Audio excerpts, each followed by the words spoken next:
شروع اللہ کا نام لے کر جو بڑا مہربان نہایت رحم والا ہے۔ طاسیم میم۔ یہ کتاب روشن کی آیتیں ہیں۔ اے پیغمبر، ہم تمہیں موسیٰ اور فرعون کے کچھ حالات مومن لوگوں کے سنانے کے لیے صحیح صحیح سناتے ہیں کہ فرعون نے ملک میں سر اٹھا رکھا تھا اور وہاں کے باشندوں کو گروہ گروہ بنا رکھا تھا۔ ان میں سے ایک گروہ کو یہاں تک کمزور کر دیا تھا کہ ان کے بیٹوں کو ذبح کر ڈالتا اور ان کی لڑکیوں کو زندہ رہنے دیتا۔ بے شک وہ مفسدوں میں تھا۔ اور ہم چاہتے تھے کہ جو لوگ ملک میں کمزور کر دیے گئے ہیں ان پر احسان کریں اور ان کو پیشوا بنائیں اور انہیں ملک کا وارث بنائیں اور ملک میں ان کو قدرت دیں، اور فرعون اور حامان اور ان کے لشکر کو وہ چیز دکھا دیں جس سے وہ ڈرتے تھے۔ اور ہم نے موسیٰ کی ماں کی طرف وحی بھیجی کہ اس کو دودھ پلاؤ، پھر جب تم کو اس کے بارے میں کچھ خوف پیدا ہو تو اسے دریا میں ڈال دینا، اور نہ تو خوف کرنا اور نہ رنج کرنا، ہم اس کو تمہارے پاس واپس پہنچا دیں گے اور بعد میں اسے پیغمبر بنا دیں گے۔ سو فرعون کے لوگوں نے اس کو اٹھا لیا، اس لیے کہ نتیجہ یہ ہونا تھا کہ وہ ان کا دشمن اور ان کے لیے موجب غم ہو۔ بے شک فرعون اور حامان اور ان کے لشکر غلطی پر تھے۔ اور فرعون کی بیوی نے کہا کہ یہ میری اور تمہاری دونوں کی آنکھوں کی ٹھنڈک ہے، اس کو قتل نہ کرنا، شاید یہ ہمیں فائدہ پہنچائے یا ہم اسے بیٹا بنا لیں۔ اور وہ انجام سے بے خبر تھے۔ اور موسیٰ کی ماں کا دل بے قرار ہو گیا۔ اگر ہم ان کے دل کو مضبوط نہ کر دیتے تو قریب تھا کہ وہ اس غم کو ظاہر کر دیتی۔ ہم چاہتے تھے کہ وہ مومنوں میں رہیں۔ اور والدہ موسیٰ نے اس کی بہن سے کہا کہ اس کے پیچھے پیچھے چلی جا، تو وہ اسے دور سے دیکھتی رہی اور ان لوگوں کو کچھ خبر نہ تھی۔ اور ہم نے پہلے ہی سے اس پر دائیوں کے دودھ حرام کر دیے تھے۔ تو موسیٰ کی بہن نے کہا کہ میں تمہیں ایسے گھر والے بتاؤں کہ تمہارے لیے اس بچے کو پالیں اور اس کی خیرخواہی سے پرورش کریں۔ سو ہم نے اس طریق سے ان کو ان کی ماں کے پاس واپس پہنچا دیا تاکہ ان کی آنکھیں ٹھنڈی ہوں اور وہ غم نہ کھائیں، اور معلوم کر لیں کہ اللہ کا وعدہ سچا ہے، لیکن اکثر لوگ نہیں جانتے۔ اور جب موسیٰ جوانی کو پہنچے اور بھرپور جوان ہو گئے تو ہم نے ان کو حکمت اور علم عنایت کیا، اور ہم نیکوکاروں کو ایسا ہی بدلہ دیا کرتے ہیں۔ اور وہ ایسے وقت شہر میں داخل ہوئے کہ وہاں کے باشندے بے خبر ہو رہے تھے، تو دیکھا کہ وہاں دو شخص لڑ رہے تھے، ایک تو موسیٰ کی قوم کا ہے اور دوسرا ان کے دشمنوں میں سے۔ تو جو شخص ان کی قوم میں سے تھا اس نے دوسرے شخص کے مقابلے میں جو موسیٰ کے دشمنوں میں سے تھا مدد طلب کی، تو موسیٰ نے اس کو مکہ مارا اور اس کا کام تمام کر دیا۔ کہنے لگے کہ یہ تو شیطانی کام ہوا، بے شک وہ انسان کا دشمن ہے، کھلا بہکانے والا ہے۔ بولے کہ اے پروردگار، میں نے اپنے آپ پر ظلم کیا، سو تو مجھے بخش دے۔ تو اللہ نے ان کو بخش دیا، بے شک وہ بخشنے والا ہے، مہربان ہے۔ کہنے لگے کہ اے پروردگار، تو نے جو مجھ پر مہربانی فرمائی ہے تو میں بھی آئندہ کبھی گناہ گاروں کا مددگار نہ بنوں گا۔ الغرض صبح کے وقت شہر میں ڈرتے ڈرتے داخل ہوئے کہ دیکھیں کیا ہوتا ہے، تو ناگہاں وہی شخص جس نے کل ان سے مدد مانگی تھی پھر ان کو پکار رہا ہے۔ موسیٰ نے اس سے کہا کہ تو بڑا بہکا ہوا ہے۔ پھر جب موسیٰ نے ارادہ کیا کہ اس شخص کو جو ان دونوں کا دشمن تھا پکڑ لیں، تو وہ بول اٹھا کہ جس طرح تم نے کل ایک شخص کو مار ڈالا تھا اسی طرح چاہتے ہو کہ تم مجھے بھی مار ڈالو۔ تم تو یہی چاہتے ہو کہ ملک میں ظلم و ستم کرتے پھرو، اور یہ نہیں چاہتے کہ صلح کرانے والوں میں سے ہو جاؤ۔ اور ایک شخص شہر کی پرلی طرف سے دوڑتا ہوا آیا، بولا کہ اے موسیٰ، اہل دربار تمہارے بارے میں مشورے کرتے ہیں کہ تم کو مار ڈالیں، سو تم یہاں سے نکل جاؤ، میں تمہارا خیر خواہ ہوں۔ چنانچہ موسیٰ وہاں سے ڈرتے ڈرتے نکل کھڑے ہوئے کہ دیکھیں کیا ہوتا ہے، اور دعا کرنے لگے کہ اے پروردگار، مجھے ظالم لوگوں سے نجات دے۔ اور جب انہوں نے مدین کی طرف رخ کیا تو کہنے لگے امید ہے کہ میرا پروردگار مجھے سیدھا رستہ بتائے۔ اور جب مدین کے پانی کے مقام پر پہنچے تو دیکھا کہ وہاں لوگ جمع ہو رہے اور اپنے مویشیوں کو پانی پلا رہے ہیں، اور ان کے ایک طرف دو عورتیں اپنی بکریوں کو روکے کھڑی ہیں۔ موسیٰ نے ان سے کہا تمہارا کیا کام ہے؟ وہ بولی کہ جب تک چرواہے اپنے جانوروں کو لے نہ جائیں ہم پانی نہیں پلا سکتے، اور ہمارے والد بڑی عمر کے بوڑھے ہیں۔ تو موسیٰ نے ان کے لیے بکریوں کو پانی پلا دیا، پھر سائے کی طرف چلے گئے اور کہنے لگے کہ پروردگار، میں اس کا محتاج ہوں کہ تو مجھ پر اپنی نعمت نازل فرمائے۔ تھوڑی دیر کے بعد ان میں سے ایک عورت جو شرماتی اور لجاتی چلی آتی تھی موسیٰ کے پاس آئی، کہنے لگی کہ تم کو میرے والد بلاتے ہیں کہ تم نے جو ہمارے لیے پانی پلایا تھا اس کی تم کو اجرت دیں۔ پھر جب وہ ان کے پاس آئے اور ان سے اپنا ماجرا بیان کیا تو انہوں نے کہا کہ کچھ خوف نہ کرو، تم ظالم لوگوں سے بچ آئے ہو۔ ایک لڑکی بولی کہ ابا، ان کو نوکر رکھ لیجئے، کیونکہ بہترین نوکر جو آپ رکھیں وہ ہے جو توانا ہو، امانت دار ہو۔ انہوں نے موسیٰ سے کہا کہ میں چاہتا ہوں کہ اپنی ان 2 بیٹیوں میں سے ایک کو تم سے بیاہ دوں، اس عہد پر کہ تم 8 برس میری خدمت کرو، پھر اگر 10 سال پورے کر دو تو وہ تمہاری طرف سے احسان ہوگا، اور میں تم پر تکلیف ڈالنی نہیں چاہتا، تم مجھے انشاءاللہ نیک لوگوں میں پاؤ گے۔ موسیٰ نے کہا کہ مجھ میں اور آپ میں یہ عہد پختہ ہوا، میں جو مدت چاہوں پوری کر دوں، پھر مجھ پر کوئی زیادتی نہ ہو، اور ہم جو معاہدہ کرتے ہیں اللہ اس پر گواہ ہے۔ پھر جب موسیٰ نے مدت پوری کر دی اور اپنے گھر کے لوگوں کو لے کر چلے تو طور کی طرف سے آگ دکھائی دی۔ وہ اپنے گھر والوں سے کہنے لگے کہ تم یہاں ٹھہرو، مجھے آگ نظر آئی ہے، شاید میں وہاں سے رستے کا کچھ پتہ لاؤں یا آگ کا انگارہ لے آؤں تاکہ تم آگ تاپو۔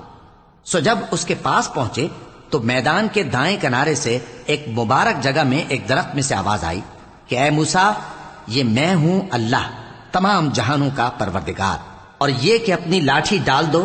سو جب انہوں نے دیکھا کہ وہ حرکت کر رہی ہے گویا سانپ ہے تو پیٹ پھیر کر چل دیے اور پیچھے مڑ کر بھی نہ دیکھا۔ فرمایا موسیٰ آگے آؤ اور ڈرو مت، تم امن پانے والوں میں ہو، اپنا ہاتھ گریبان میں ڈالو تو بغیر کسی عیب کے سفید روشن ہو کر نکل آئے گا، اور خوف دور کرنے کی غرض سے اپنے بازو کو اپنی طرف یعنی سینے سے ملا لو۔ یہ 2 دلیلیں تمہارے پروردگار کی طرف سے ہیں فرعون اور اس کے درباریوں کے لیے، بے شک وہ نافرمان لوگ ہیں۔ موسیٰ نے کہا اے پروردگار، ان میں کا ایک شخص میرے ہاتھ سے قتل ہو چکا ہے، سو مجھے خوف ہے کہ وہ مجھ کو مار ڈالیں گے، اور ہارون جو میرا بھائی ہے اس کی زبان مجھ سے زیادہ فصیح ہے، تو اس کو میرے ساتھ مددگار بنا کر بھیج کہ میری تصدیق کرے، مجھے خوف ہے کہ وہ لوگ میری تکذیب کریں گے۔ فرمایا ہم تمہارے بھائی کے ذریعے تمہارے بازو کو مضبوط کریں گے اور تم دونوں کو غلبہ دیں گے، تو ہماری نشانیوں کے سبب وہ تم تک پہنچ نہ سکیں گے، تم دونوں اور جنہوں نے تمہاری پیروی کی وہی غالب رہیں گے۔ پھر جب موسیٰ ان کے پاس ہماری کھلی نشانیاں لے کر آئے تو وہ کہنے لگے کہ یہ تو جادو ہے جو اس نے بنا کھڑا کیا ہے، اور یہ باتیں ہم نے اپنے اگلے باپ دادا میں تو کبھی سنی نہیں۔ اور موسیٰ نے کہا کہ میرا پروردگار اس شخص کو خوب جانتا ہے جو اس کی طرف سے ہدایت لے کر آیا ہے اور جس کے لیے عاقبت کا گھر یعنی بہشت ہے، بے شک ظالم کامیاب نہیں ہوں گے۔ اور فرعون نے کہا کہ اے اہل دربار، میں اپنے سوا کسی کو تمہارا خدا نہیں جانتا، سو اے حامان میرے لیے گارے کو آگ لگا کر اینٹیں پکا دو، پھر ایک اونچا محل بنا دو تاکہ میں موسیٰ کے خدا کی طرف چڑھ کر اسے جھانک لوں، اور میں تو اسے جھوٹا سمجھتا ہوں۔ اور وہ اور اس کے لشکر ملک میں ناحق مغرور ہو رہے تھے اور خیال کرتے تھے کہ وہ ہماری طرف لوٹ کر نہیں آئیں گے، تو ہم نے اسے اور اس کے لشکروں کو پکڑ لیا، آخر ہم نے انہیں سمندر میں پھینک دیا، سو دیکھ لو کہ ظالموں کا کیسا انجام ہوا۔ اور ہم نے ان کو پیشوا بنایا تھا، وہ لوگوں کو دوزخ کی طرف بلاتے تھے، اور قیامت کے دن ان کی مدد نہیں کی جائے گی، اور اس دنیا میں ہم نے ان کے پیچھے لعنت لگا دی، اور وہ قیامت کے روز بھی بدحالوں میں ہوں گے۔ اور ہم نے پہلی امتوں کے ہلاک کرنے کے بعد موسیٰ کو کتاب دی جو لوگوں کے لیے بصیرت اور ہدایت اور رحمت ہے تاکہ وہ نصیحت حاصل کریں۔ اور جب ہم نے موسیٰ کی طرف حکم بھیجا تھا تو تم طور کی مغربی جانب نہیں تھے اور نہ اس واقعے کے دیکھنے والوں میں تھے، لیکن ہم نے موسیٰ کے بعد کئی امتوں کو پیدا کیا، پھر ان پر ایک لمبی مدت گزر گئی، اور نہ تم مدین والوں میں رہنے والے تھے کہ ان کو ہماری آیتیں پڑھ پڑھ کر سناتے تھے، اور ہاں ہم ہی تو پیغمبر بھیجنے والے تھے، اور نہ تم اس وقت جبکہ ہم نے موسیٰ کو آواز دی طور کے کنارے تھے، بلکہ تمہارا بھیجا جانا تمہارے پروردگار کی رحمت ہے تاکہ تم ان لوگوں کو جن کے پاس تم سے پہلے کوئی خبردار کرنے والا نہیں آیا خبردار کرو تاکہ وہ نصیحت حاصل کریں۔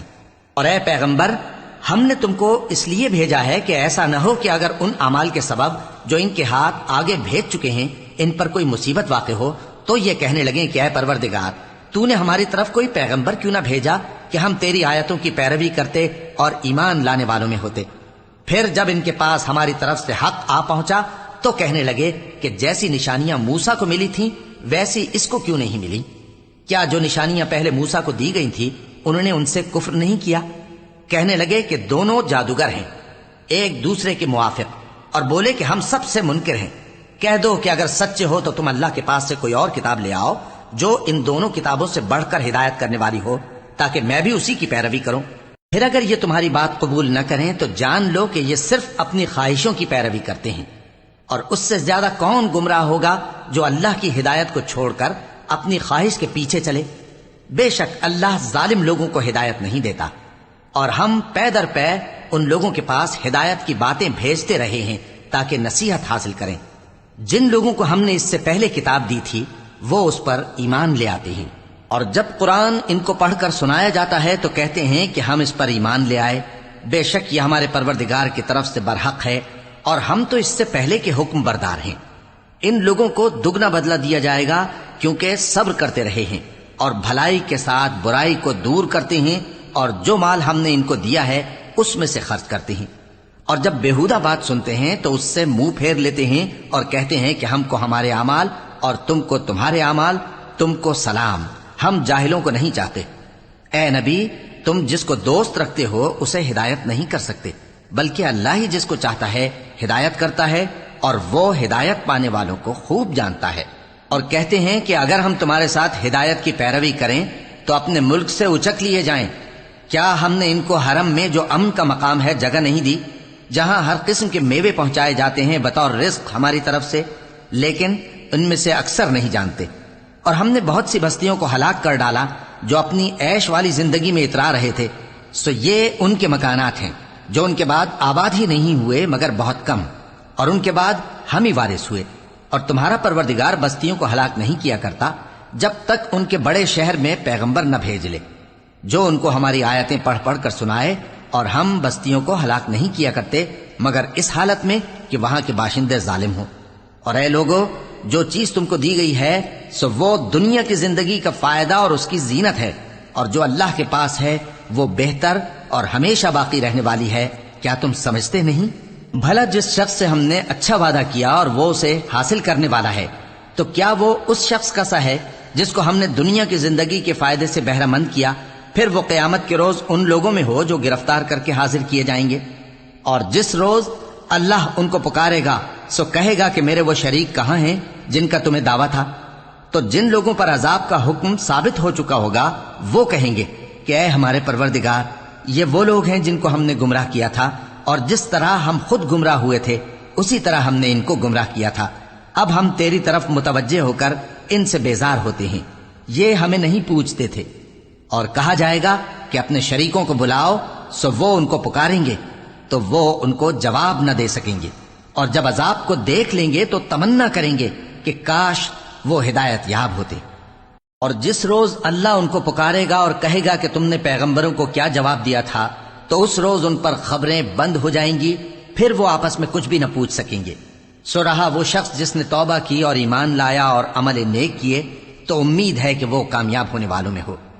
اور تمہارا پروردگار جو چاہتا ہے پیدا کرتا ہے اور جسے چاہتا ہے برگزیدہ کر لیتا ہے، ان کو اس کا اختیار نہیں ہے۔ یہ جو شرک کرتے ہیں اللہ اس سے پاک و بالاتر ہے، اور ان کے سینے جو کچھ مخفی کرتے ہیں اور جو یہ ظاہر کرتے ہیں تمہارا پروردگار اس کو جانتا ہے۔ اور وہی اللہ ایسا ہے کہ اس کے سوا کوئی معبود نہیں، دنیا اور آخرت میں اسی کی تعریف ہے اور اسی کا حکم چلتا ہے، اور اسی کی طرف تم لوٹائے جاؤ گے۔ کہو بھلا دیکھو تو، اگر اللہ تم پر ہمیشہ قیامت کے دن تک رات کی تاریکی کیے رہے تو اللہ کے سوا کون معبود ہے جو تم کو روشنی لا دے؟ تو کیا تم سنتے نہیں؟ کہو کہ بھلا دیکھو تو، اگر اللہ تم پر ہمیشہ قیامت تک دن کیے رہے تو اللہ کے سوا کون معبود ہے کہ تم کو رات لا دے جس میں تم آرام کرو؟ تو کیا تم دیکھتے نہیں؟ اور اس نے اپنی رحمت سے تمہارے لیے رات کو اور دن کو بنایا تاکہ تم اس میں آرام کرو اور اس میں اس کا فضل تلاش کرو اور تاکہ شکر کرو۔ اور جس دن وہ ان کو پکارے گا تو کہے گا کہ میرے وہ شریک جن کا تمہیں دعویٰ تھا کہاں ہیں؟ اور ہم ہر ایک امت میں سے ایک گواہ نکال لیں گے، پھر کہیں گے کہ اپنی دلیل پیش کرو، تو وہ جان لیں گے کہ سچ بات اللہ کی ہے اور جو کچھ وہ افترا کیا کرتے تھے ان سے جاتا رہے گا۔ قارون موسیٰ کی قوم میں سے تھا، پھر وہ ان پر زیادتی کرنے لگا، اور ہم نے اس کو اتنے خزانے دیے تھے کہ ان کی کنجیاں ایک طاقتور جماعت کو اٹھانا مشکل ہوتی۔ جب اس سے اس کی قوم نے کہا کہ اترائیے مت، کہ اللہ اترانے والوں کو پسند نہیں کرتا، اور جو مال تم کو اللہ نے عطا فرمایا ہے اس سے آخرت کی بھلائی طلب کیجیے اور دنیا سے اپنا حصہ نہ بھلائیے، اور جیسی اللہ نے تم سے بھلائی کی ہے ویسی تم بھی لوگوں سے بھلائی کرو، اور ملک میں طالب فساد نہ ہو، کیونکہ اللہ فساد کرنے والوں کو دوست نہیں رکھتا۔ وہ بولا کہ یہ مال مجھے میرے ایک ہنر کے سبب ملا ہے۔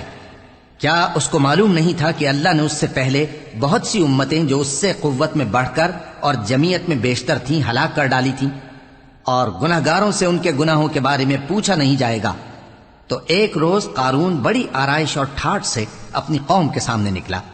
جو لوگ دنیا کی زندگی کے طالب تھے کہنے لگے کہ جیسا مال و متاع قارون کو ملا ہے کاش ایسا ہی ہمیں بھی ملے، وہ تو بڑے نصیب والا ہے۔ اور جن لوگوں کو علم دیا گیا تھا وہ کہنے لگے کہ تم پر افسوس، مومنوں اور نیکوکاروں کے لیے جو ثواب اللہ کے ہاں تیار ہے وہ کہیں بہتر ہے، اور وہ صرف صبر کرنے والوں ہی کو ملے گا۔ پس ہم نے قارون کو اور اس کی حویلی کو زمین میں دھسا دیا تو اللہ کے سوا کوئی جماعت اس کی مددگار نہ ہو سکی اور نہ وہ بدلہ لے سکا۔ اور وہ لوگ جو کل اس کے رتبے کی تمنا کرتے تھے صبح کو کہنے لگے ہائے شامت، اللہ ہی تو اپنے بندوں میں سے جس کے لیے چاہتا ہے رزق فراخ کر دیتا ہے اور جس کے لیے چاہتا ہے تنگ کر دیتا ہے۔ اگر اللہ ہم پر احسان نہ کرتا تو ہمیں بھی دھسا دیتا۔ ہائے خرابی، کافر کامیاب نہیں ہوتے۔ وہ جو آخرت کا گھر ہے ہم نے اسے ان لوگوں کے لیے تیار کر رکھا ہے جو ملک میں ظلم اور فساد کا ارادہ نہیں رکھتے، اور انجام نیک تو پرہیزگاروں ہی کا ہے۔ جو شخص نیکی لے کر آئے گا اس کے لیے اس سے بہتر صلہ ہوگا، اور جو برائی لائے گا تو جن لوگوں نے برے کام کیے ان کو بدلہ بھی اسی طرح کا ملے گا جس طرح کے وہ کام کرتے تھے۔ اے پیغمبر، جس اللہ نے تم پر قرآن کے احکام کو فرض کیا ہے وہ تمہیں پہلی جگہ لوٹا دے گا۔ کہہ دو کہ میرا پروردگار اس شخص کو بھی خوب جانتا ہے جو ہدایت لے کر آیا اور اس کو بھی جو کھلی گمراہی میں ہے۔ اور اے نبی، تمہیں امید نہ تھی کہ تم پر یہ کتاب نازل کی جائے گی مگر تمہارے پروردگار کی مہربانی سے نازل ہوئی، سو تم ہرگز کافروں کے مددگار نہ ہونا۔ اور وہ تمہیں اللہ کی آیتوں کی تبلیغ سے بعد اس کے کہ وہ تم پر نازل ہو چکی ہیں روک نہ دیں، اور اپنے پروردگار کو پکارتے رہو اور مشرکوں میں سے ہرگز نہ ہو جانا، اور اللہ کے ساتھ کسی اور کو معبود سمجھ کر نہ پکارنا۔ اس کے سوا کوئی معبود نہیں، اس کی ذات پاک کے سوا ہر چیز فنا ہونے والی ہے، اسی کا حکم چلتا ہے اور اسی کی طرف تم لوٹ کر جاؤ گے۔